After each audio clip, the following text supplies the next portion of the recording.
Graça e paz, irmãos, trazendo mais uma parte da nossa confissão de fé. Terceira parte hoje, a gente não garante que dá para terminar, né? A terceira parte. Eu acho, creio que vai até a quarta parte. Então, mudei a câmera aqui para não ficar. Pra, só para ficar. O que interessa é o conteúdo mesmo, né? Então, vocês querem ler comigo aqui em 1 Coríntios capítulo 2, versículo 9, o versículo 12, que é a Sagrada Escritura, a terceira parte da nossa confissão de fé da Sagrada Escritura. Está escrito assim: mas como está escrito, nem olhos viram, nem ouvidos ouviram, nem jamais penetrou em coração humano o que Deus tem preparado para aqueles que amam. Mas Deus nos revelou pelo Espírito, porque o Espírito a todas as coisas perscruta, até mesmo as profundezas de Deus. Porque qual dos homens sabe as coisas do homem, senão o seu próprio Espírito que nele está? Assim também as coisas de Deus, ninguém as conhece, senão o Espírito de Deus. Ora, nós não temos recebido o Espírito do mundo, e sim o Espírito que vem de Deus, para que conheçamos o que por Deus nos foi dado gratuitamente. Então veja bem, aqui Paulo diz que não teve, quando ele recebeu o Espírito, ele recebeu o Espírito de Cristo, o Espírito de Deus, não do mundo. O mundo não ensinou nada para ele. Então as coisas que ele trazia era tudo que ele tinha recebido da graça do Senhor. Ele recebeu de Deus e assim, de Jesus Cristo, assim ele passou para os outros, né? Assim ele pregava o evangelho, né?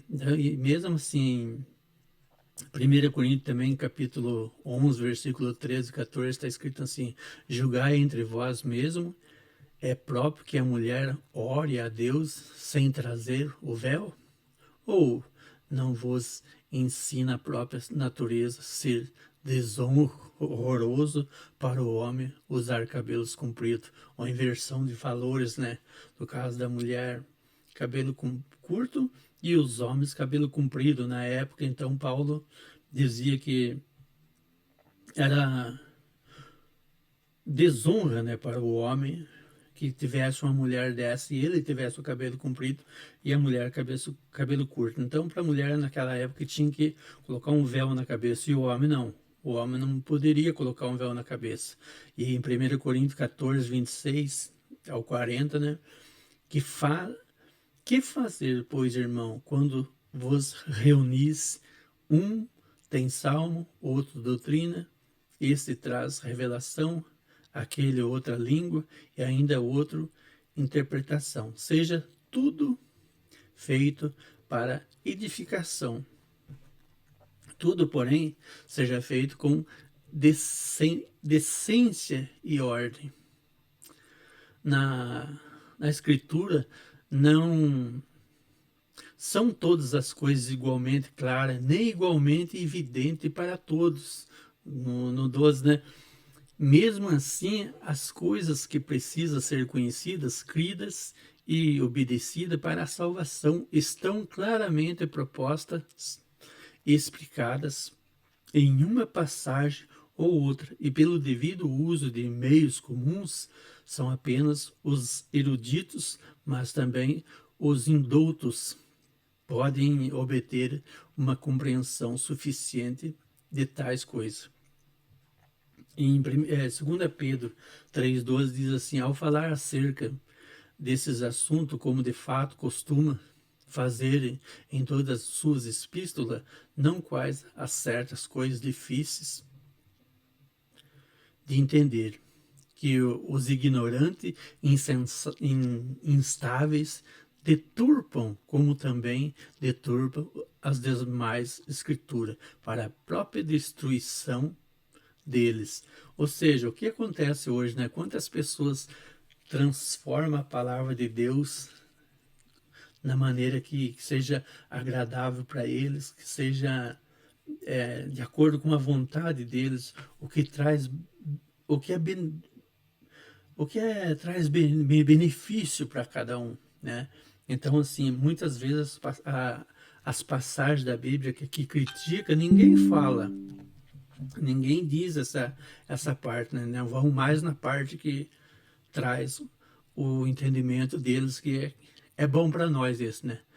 E Salmos 19:7 diz assim: a lei do Senhor é perfeita e restaura a alma. O testemunho do Senhor é fiel e dá sabedoria aos simples. Salmo 119, 130 diz assim: a revelação das tuas palavras esclarece e dá entendimento aos simples.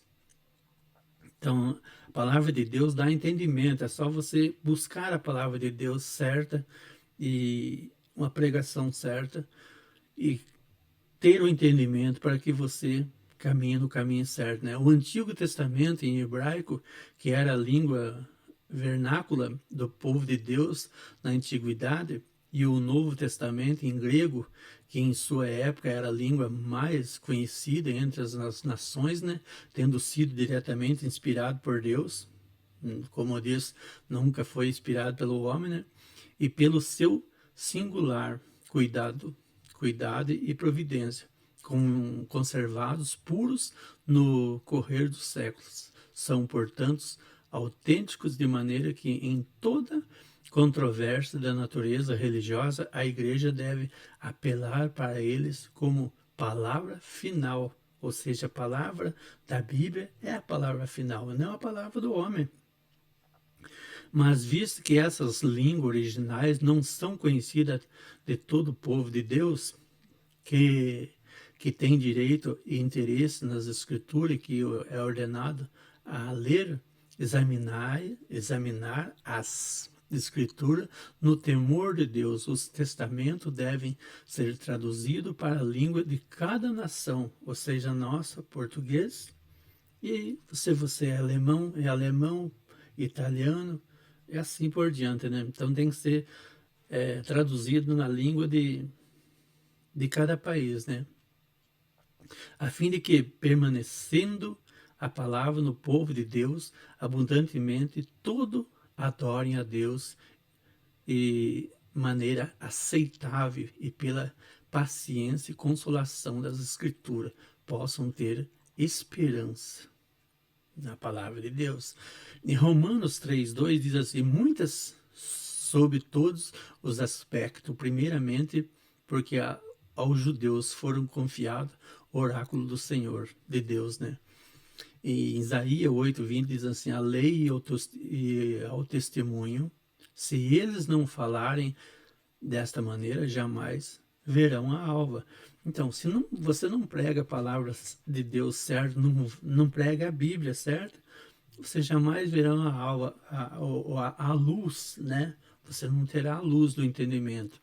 E Atos 15:15 diz assim: confere com isto as palavras dos profetas, como está escrito.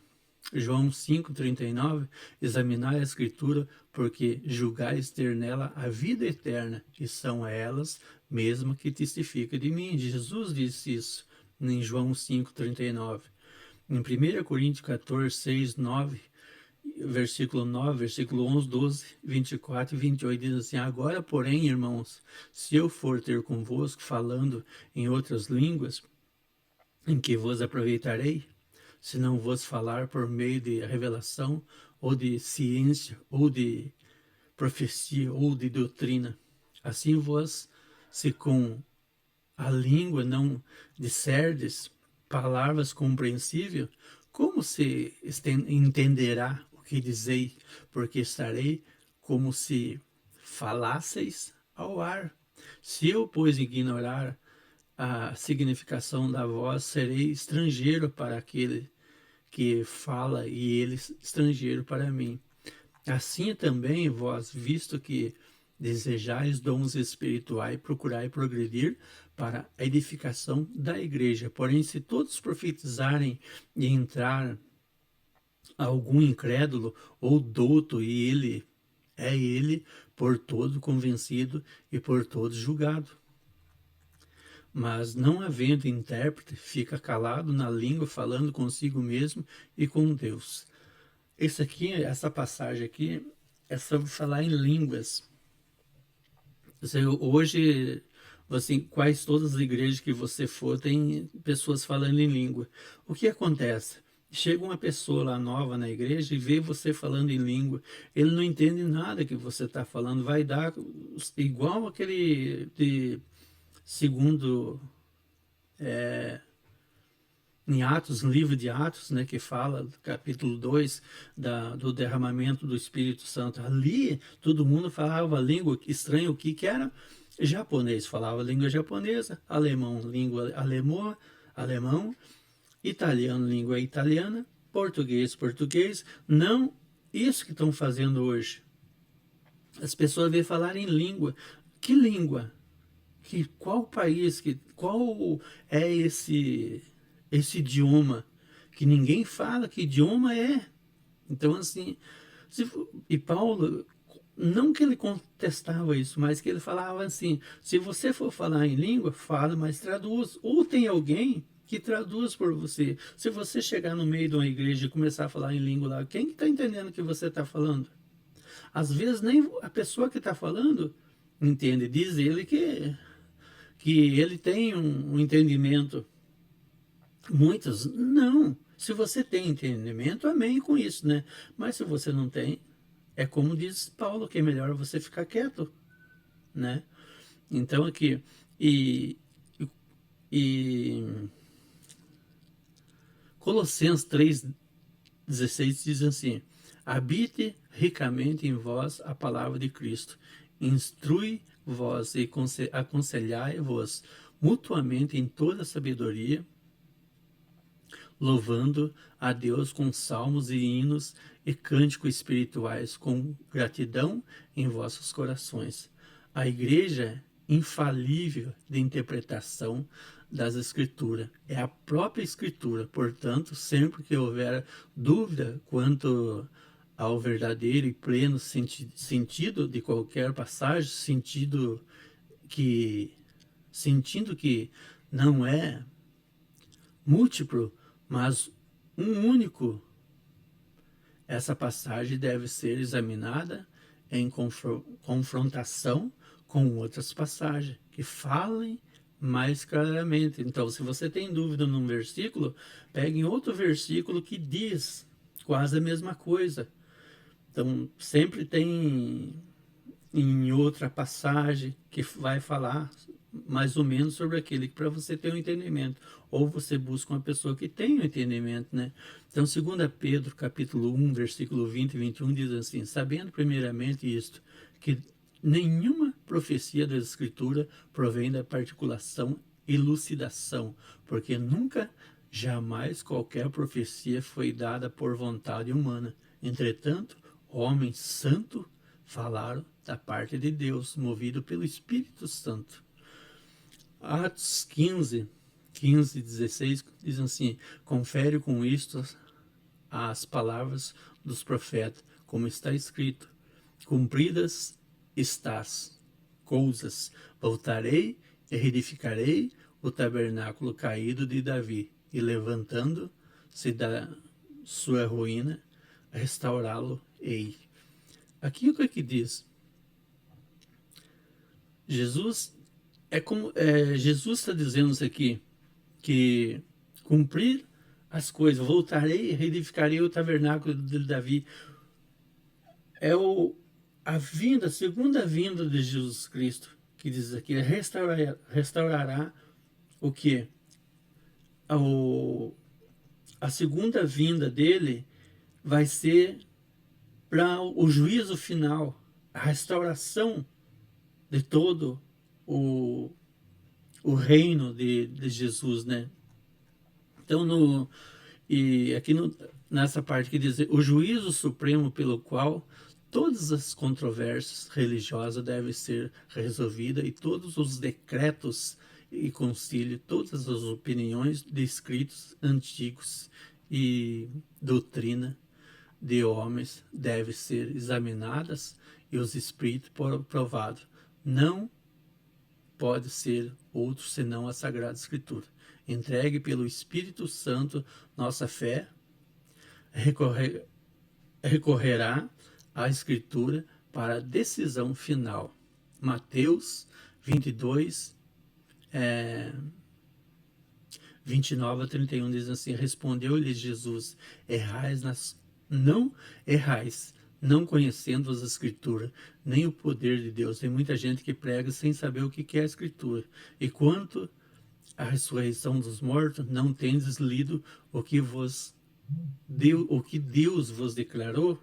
Efésios 2:20, edificados sobre o fundamento dos apóstolos e profetas, sendo ele mesmo, Cristo Jesus, a pedra angular, ou confirmamento, ou a prova do que os profetas e as pessoas, os apóstolos depois, né, mais os profetas que trouxe, no Antigo Testamento a gente vê muita passagem falando de Jesus, como Jesus viria, e aconteceu como estava escrito na palavra de Deus, né?